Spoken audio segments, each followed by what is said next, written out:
Well, Chase, we asked Chip about just kind of dealing with all of the expectations that are on you, specifically this year when you appear on all these All-American lists and your name is mentioned in the draft. How are you trying to kind of handle that process, all of that stuff? Well, I believe every single step, and I go day at a time. I'm really slow with things. You know, I'm not the only guy in this team. There's many of us that could do just as equal a job, and if not better. So my job is to be the best teammate I can on and off the field, and really do anything I could do to help my team win, whether that's on offense, defense, or in the clubhouse. Do you pay attention to any of those things when you see your name pop up on a preseason All-America list or projected to be a high draft pick? Obviously, I think the recognition is really cool, but at the end of the day, I'm still playing college baseball, and that's where I am now, and that's where I want to be with the guys each and every single day. So day in and day out, it's baseball, baseball, baseball until further notice.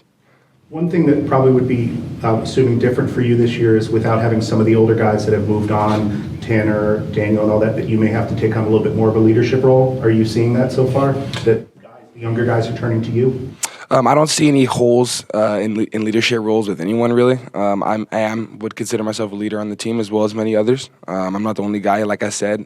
So I even turn to the younger guys sometimes and older guys for advice too, which happens more times than not. So whether you call me a leader, that's awesome. But I do feel like many guys, just like everyone else on the team, have the same job to be a leader.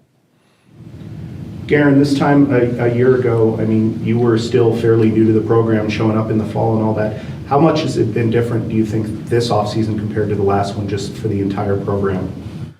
I think it's quite similar, actually. I mean, Chip's kind of the same guy this year, and having a new group of guys, it's been the same, really, and it's been good having the new guys here, and we miss those old guys, but we're kind of focused on this year and who we have in the clubhouse now, and I think we got a good group, so it's been good.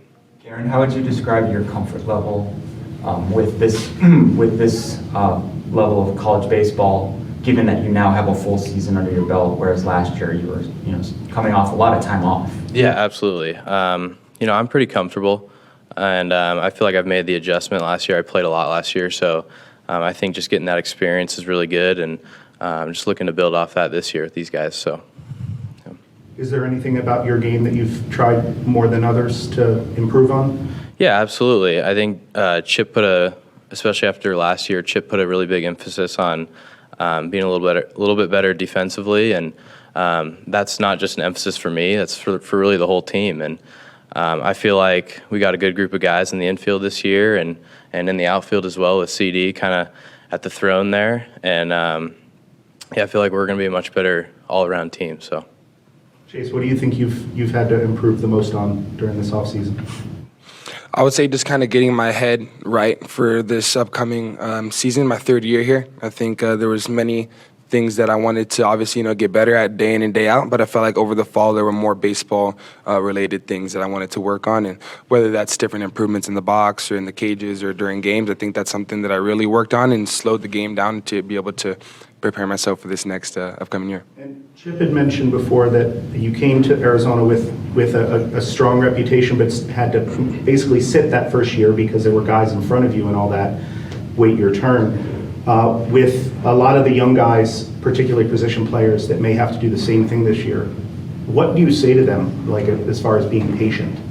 I would say take each and every single chance you can get to learn and talk to the older guys and be able to kind of figure out how fast and slow this game can move, and take it as a learning opportunity, because it's easy for one to throw a fit and stay in a corner and be upset that they're not maybe playing as much as they want to. But I feel like that's the biggest opportunity for someone to get to learn and watch the older guys and be able to increment and involve those kind of things their next year. Did you get frustrated at all as a freshman for not playing much? I looked at it as an opportunity to be able to grow and get better. Whether I felt like I should have been playing or not, that doesn't matter. I feel like I was on one of the best teams in the country at the time, and I just wanted to be the biggest supporter there and the first guy off the front step after someone does something good or picking up a teammate. So I feel like I had a huge role on that team at the time, and other guys at the time had an even bigger role. When you have the kind of season that you had last year, it stands to reason that people are going to pitch you more carefully. How important is it to remain patient up at the plate and not expand your strike zone? Super important, because when you get those strikes, you got to capitalize. Whether you get one in at bat, two in at bat, three, four, you maybe none, maybe a 4-pitch walk. So I think every single chance I'm in the box, every single time there is a pitch in the zone that I know I can hammer, obviously do my job. But you may not get many strikes, but I understand what comes with that. So just being patient is the best thing I could do. What was your guys' reaction when you found out you were playing Tennessee in a big game like this? Man, just another very talented team. It gives us an opportunity to be able to show what we could do and how far we've come ever since last year. And it should be a great matchup. I'm excited to play here in the desert at home with a whole bunch of great friends behind us. So it should be a good one. Garen, I assume you're going to bat higher in the lineup this year than last year. How does that affect your approach, if at all? No, I'm just going to try to be the same guy. Chip's put a bunch of trust with me and hitting me higher in the order, and I've learned to grow a little bit more comfortable there. He's been hitting me there in the fall and throughout this. I like to call it spring training, but it's not really spring training. No, I'm not going to change who I am as a hitter. I'm just going to kind of go at it at bat by at bat and try to go about it that way. So. You're in that middle infield group with Mason White, a freshman who we've heard a lot about already. What are your impressions of him as a player? First thing I say about him is he's an awesome teammate, first of all. Also, he obviously has done really well this fall. I'm sure Chip talked about him. He's going to be really good for us, whether it be right away or next year or whatever. But I'm assuming he's going to be a pretty good role player for us this year as well. So he's awesome and a great addition to Arizona. You guys will love him. Who, for both of you, who's the pitcher who has given you the most trouble during the intra-squads? For me, it's kind of a couple guys, honestly. We got guys with really good stuff this year. But for me, it's got to be Tonko. He's thrown the ball really well for us this fall and in the spring so far. And I think you guys are going to be pretty impressed with his growth over the year. What about Tonko makes him hard to hit? I think just the way he's been able to attack hitters and stay in the strike zone. Last year it was a little bit different. He had some issues and finding the strike zone a bunch, but this year his command is a lot better, and I think he's added a couple pitches that might help here and there. So he's been really good. How about you, Chase? Who's the one who hit you out the most? I would say look out for Zastro, Braden Zastro. He's a dominant lefty that is a great addition to our program. I'm excited to see him pitch a lot of weekends here and there. And I would say over the fall, not only me, but he gave a lot of other people trouble as well. That's kind of why I'm speaking for them. But great left-handed arm and a lot of velo, a lot of off speed. So he mixes and moves here and there. So we're excited to see him go. Great addition. What do you guys think about the new white uniforms? I personally love them. I mean, I come from a junior college who wasn't privileged enough to have like that many uniforms and that nice stuff. So anytime we get something new or the new gear, I think it's awesome. So I think it's really cool that Chip, or I don't know who designed them or anything, but I think it's cool that we have the throwback kind of idea, and I think that's awesome because Chip's here now. So. And I would agree. It's a fresh look. All white to be able to come off of pinstripes. Usually pinstripes are blue and red, but now to mix it up to maybe go white, blue, red would be really cool to see, and I'm excited to see those white uniforms on Friday. Do you guys have pregame rituals?